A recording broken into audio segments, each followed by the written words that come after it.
নমস্কার বন্ধুরা, ডলির রন্ধনশালা সবাইকে স্বাগত। আজকে তোমাদের সাথে শেয়ার করব এঁচোড়ের একটা দুর্দান্ত স্বাদের রেসিপি। এঁচোড় হয়তো তোমরা অনেক রকমভাবে রান্না করে খেয়েছো, তবে আজকে আমি যেভাবে রান্নাটা করেছি এইভাবে একবার হলেও রান্না করে খেয়ে দেখো।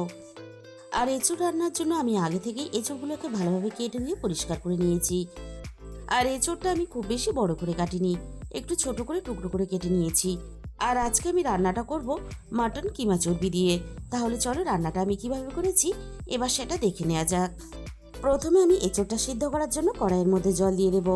আমি এঁচোড়টা কড়াইয়ের মধ্যে সিদ্ধ করে রান্না করব, তোমরা চাইলে কিন্তু প্রেসার কুকারের মধ্যে দিয়েও সিদ্ধ করে নিতে পারো।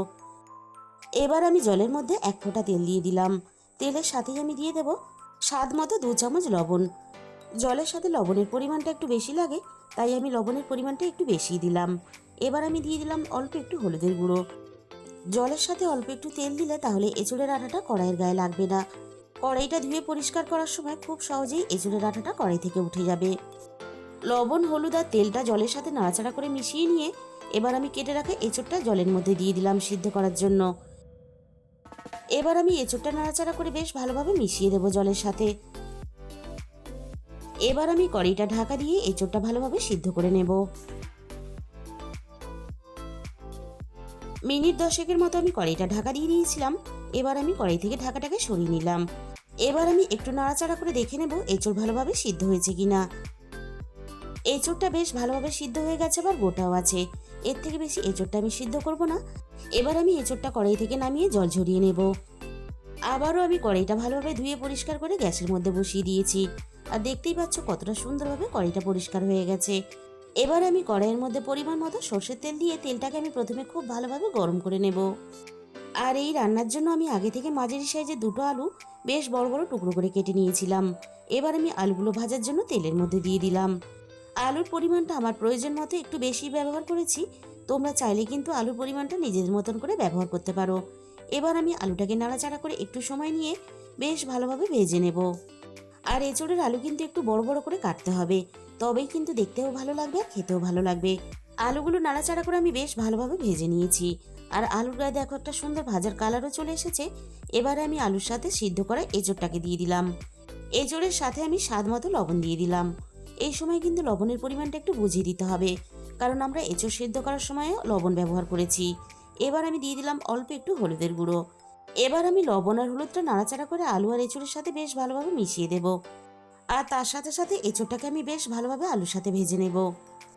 আর দেখো এঁচোড়টা আমি এমনভাবে সিদ্ধ করেছি, এঁচোড়টা বেশ ভালোভাবে সিদ্ধ হয়ে গেছে, আবার গোটাও আছে। ভাজার সময় এঁচোড়টা একটুও ভেঙেও যাচ্ছে না আর ঘেঁটেও যাচ্ছে না। ঠিক এইভাবেই কিন্তু এঁচোড়টাকে সিদ্ধ করে নিতে হবে। আলু আর এঁচোড় আমি নাড়াচাড়া করে বেশ ভালোভাবে ভেজে নিয়েছি। এবার আমি সমস্ত ভাজা এঁচোড় আর আলু কড়াই থেকে নামিয়ে নেব।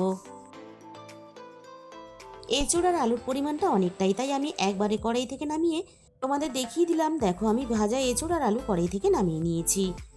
কড়াইয়ের মধ্যে বাকি যেটুকু তেল আছে এই তেলেই আমি রান্নাটা করব। এবার আমি তেলের মধ্যে ফোড়নে দিয়ে দিলাম অল্প একটু গোটা জিরে। আর জিরের সাথেই আমি দিয়ে দেব 2টো তেজপাতা কুচি। এঁচোড় আর আলু যেহেতু আমি অনেকটা তেলেই বেশ ভালোভাবে ভেজে নিয়েছি, তাই কিন্তু আমি রান্নাতে আর তেল ব্যবহার করলাম না। এবার আমি ফোড়নটাকে নাড়াচাড়া করে বেশ ভালোভাবে ভেজে নেব। মিনিট খানেকের মতো আমি ফোড়নটাকে নাড়াচাড়া করে বেশ ভালোভাবে ভেজে নিয়েছি। এবার আমি মাঝারি সাইজে 2টো পেঁয়াজ কুচি দিয়ে দেব। আর এই রান্নাতে কিন্তু পেঁয়াজের পরিমাণটা একটু বেশি দিতে হবে, কারণ আমি এঁচোড়ে কিন্তু পেঁয়াজের পরিমাণ একটু মাংসের মতো বেশিই লাগে। পেঁয়াজের সাথেই আমি রান্নার স্বাদ মতো আরও একটু লবণ দিয়ে দিলাম। এবার আমি পেঁয়াজটাকে নাড়াচাড়া করে বেশ ভালোভাবে ভেজে নেব। আর এই সময় লবণটা দিলে তাহলে পেঁয়াজটা খুব তাড়াতাড়ি নরম হয়ে যাবে। পেঁয়াজটা আমি বেশ ভালোভাবে ভেজে নিয়েছি। এবার আমি পেঁয়াজের সাথে রান্নার পরিমাণ মতো আদা রসুন বাটা দিয়ে দিলাম।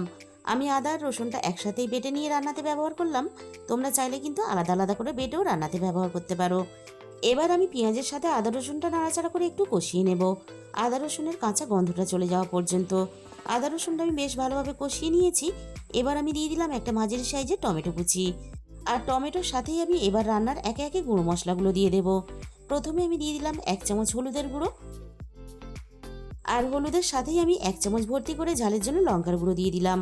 এই রান্নাটা কিন্তু একটু ঝাল ঝাল হলে তবেই খেতে ভালো লাগবে, তবে ঝালের পরিমাণটা অবশ্যই নিজেদের স্বাদ মতো ব্যবহার করবে। আর দিয়ে দিলাম 1 চামচ ভর্তি করে ধনে গুঁড়ো। আর ধনে গুঁড়োর সাথেই আমি হাফ চামচের একটু কম দিয়ে দিলাম জিরে গুঁড়ো। এবার আমি মশলা আর টমেটো পেঁয়াজের সাথে নাড়াচাড়া করে একসাথে বেশ ভালোভাবে কষিয়ে নেব। মশলার মধ্যে একটু শুকনো ভাব চলে এসেছে, তাই আমি মশলার মধ্যে অল্প একটু জল দিয়ে দেব, যাতে মশলাটা না পুড়ে যায়।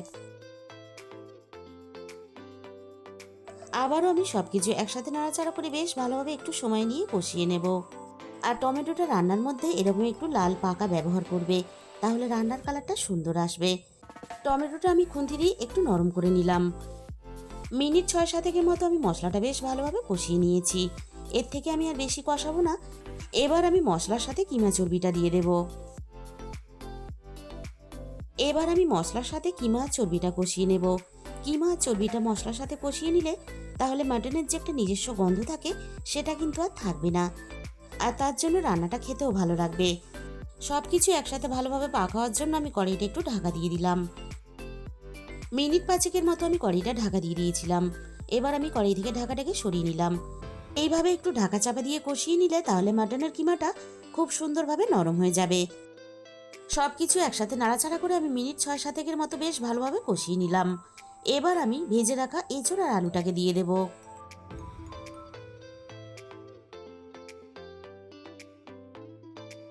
এবার আমি এঁচোড় আর আলুটা সবকিছুর সাথে বেশ ভালোভাবে একটু সময় নিয়ে কষিয়ে নেব। এইভাবে ধাপে ধাপে যত ভালোভাবে মাংসর মতো কষাবে রান্নার স্বাদ কিন্তু ততই বেশি ভালো হবে। আর এই সময় কিন্তু গ্যাসের ফ্লেমটা আমি লোতে রেখেছি, তা না হলে তলা থেকে লেগে গিয়ে পুড়ে যেতে পারে।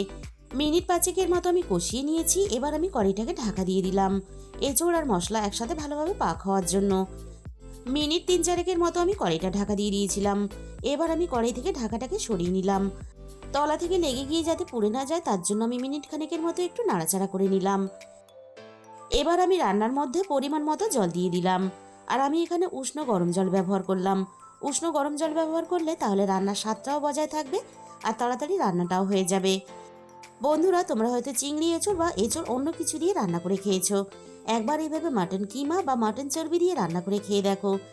নামি দামি হোটেলের এঁচোড়ের স্বাদের থেকে অনেক বেশি ভালো হবে এইভাবে এঁচোড় রান্না করলে।